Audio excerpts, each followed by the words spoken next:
Hari ini kita akan belajar mengenai sifat-sifat nilai mutlak. Sifat-sifat nilai mutlak itu ada 6.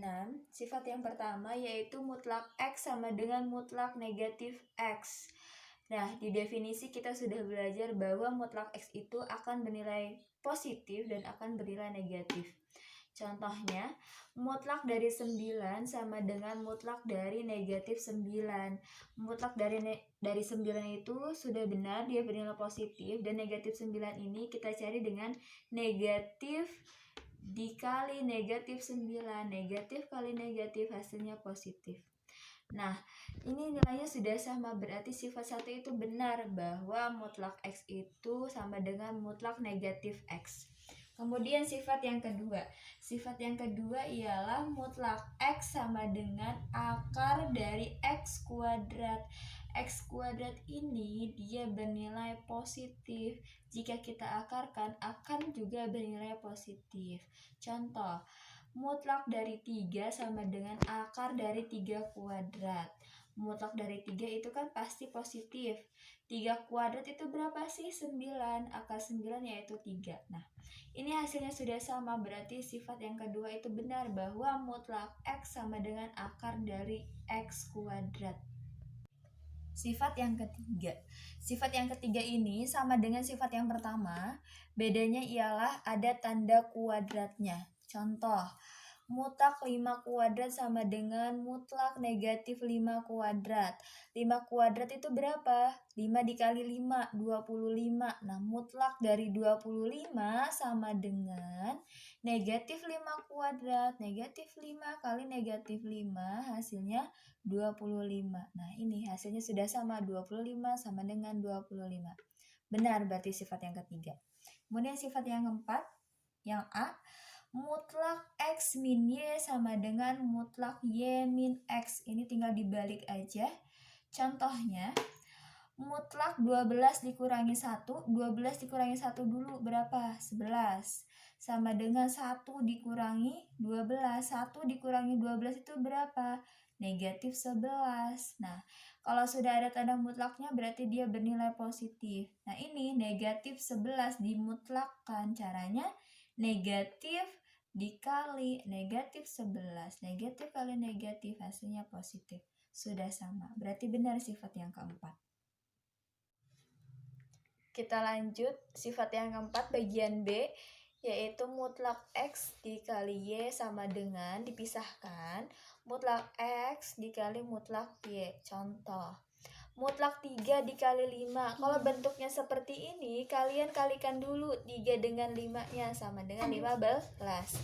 Mutlak 3 dikali mutlak 5. Mutlak 3 itu 3, mutlak 5 itu 5. Jadi 3 kali 5 sama-sama 15.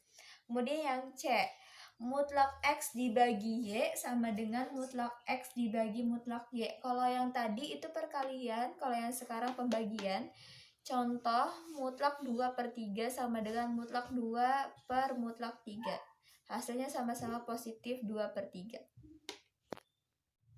Kita lanjut untuk sifat yang D. Jika mutlak X kurang dari sama dengan mutlak Y, maka mutlaknya hilang sehingga menjadi kuadrat. X kuadrat kurang dari sama dengan Y kuadrat. Contoh misalnya X-nya sama dengan negatif 3 dan Y-nya sama dengan 7. Kita substitusi ke rumus yang ini. Mutlak X, X-nya menjadi min 3, berarti mutlak min 3 kurang dari sama dengan Y-nya 7, mutlak 7. Maka kita ubah ke rumus yang ini, yang X kuadrat kurang dari Y kuadrat. Min 3 kuadrat kurang dari 7 kuadrat, min 3 kuadrat itu 9, kurang dari sama dengan 49. Kita lanjut yang E. Jika mutlak X sama dengan mutlak Y, maka X sama dengan plus minus Y. Jadi si Y-nya itu bisa bernilai positif dan bisa bernilai negatif. Contoh, si X-nya sama dengan 5. Kita gunakan rumus yang ini. Mutlak dari 5 sama dengan mutlak dari negatif 5. Dia bisa positif dan dia bisa bernilai negatif. Mutlak dari 5 yaitu 5. Mutlak negatif 5 itu negatif dikali negatif 5, hasilnya positif 5. Kemudian yang F, mutlak X ditambah Y kurang dari mutlak X dipisahkan ditambah mutlak Y. Contoh, X-nya sama dengan 6 dan Y-nya sama dengan negatif 3. Nah, kita substitusi ke rumus yang awal dulu. Mutlak dari 6 ditambah Y-nya negatif 3 kurang dari mutlak X, berarti mutlak 6 ditambah mutlak Y. Mutlak Y itu negatif 3, ininya negatif. Jadi kemudian kita cari hitung 6 ditambah negatif 3 yaitu 3. Kurang dari sama dengan mutlak 6 yaitu 6 ditambah mutlak dari negatif 3 yaitu 3. Mutlak dari 3 ya 3. 6 ditambah 3 9. Benar bahwa kan 3 itu kurang dari sama dengan 9. Lanjut yang G, yaitu mutlak X dikurangi mutlak Y kurang dari sama dengan mutlak dari. Nah, kalau yang awal dipisah, kemudian yang selanjutnya digabung, X dikurangi Y. Contoh misalnya, X-nya sama dengan min 9 dan Y-nya sama dengan 5. Kita substitusikan ke rumus. Mutlak X, X-nya negatif 9, berarti mutlak negatif 9 dikurangi mutlak Y, Y-nya 5, mutlak 5 kurang dari sama dengan digabungin. X-nya negatif 9 dikurangi 5. Nah ini, mutlak negatif 9 yaitu 9, dikurangi mutlak dari 5 yaitu 5, kurang dari sama dengan min 9, min 5, punya utang 9, utang lagi 5, berarti utangnya masih 14. 9 dikurangi 5, hasilnya 4 kurang dari mutlak dari negatif 14, yaitu negatif dikali negatif 14. Negatif kali negatif hasilnya positif. Nah ini benar, 4 itu kurang dari sama dengan 14.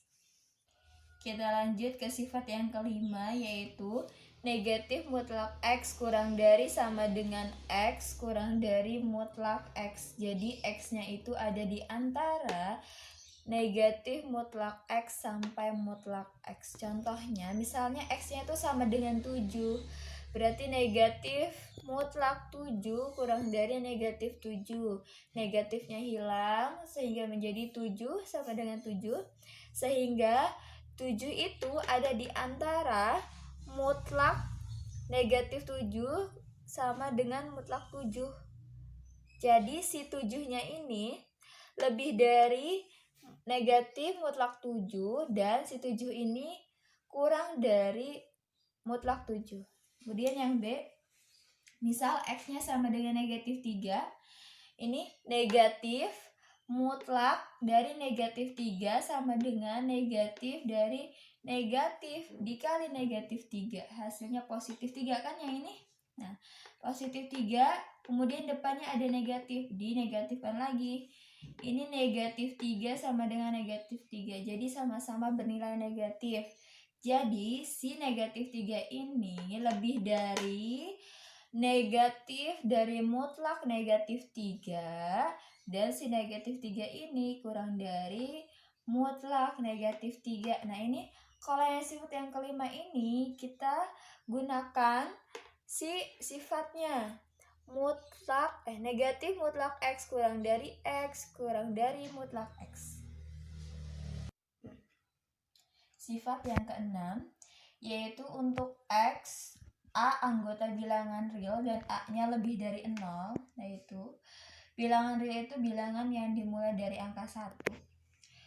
Maka akan berlaku jika X-nya kurang dari sama dengan A, maka X lebih dari negatif A dan X kurang dari A.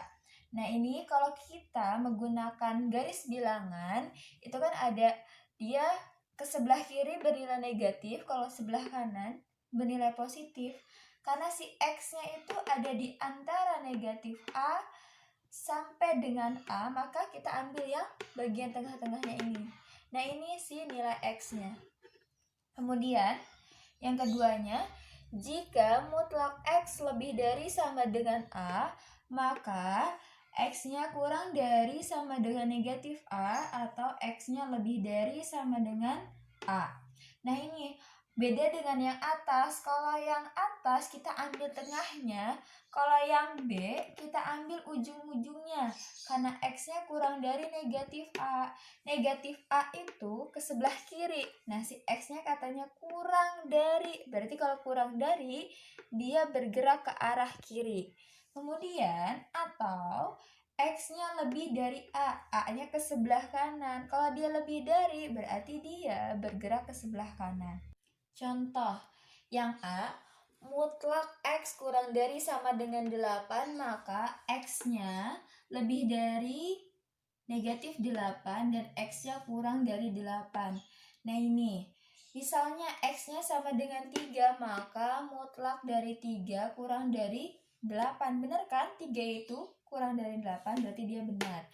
X-nya sama dengan 9, maka mutlak dari 9 kurang dari sama dengan 8. Salah, karena 9 itu lebih dari 8. Kemudian, mutlak X sama dengan negatif 9, maka mutlak negatif 9 kurang dari 8. Mutlak dari negatif 9 juga hasilnya 9. 9 kurang dari sama dengan 8. Dia juga bernilai salah. Nah, ini kalian tinggal lihat ininya.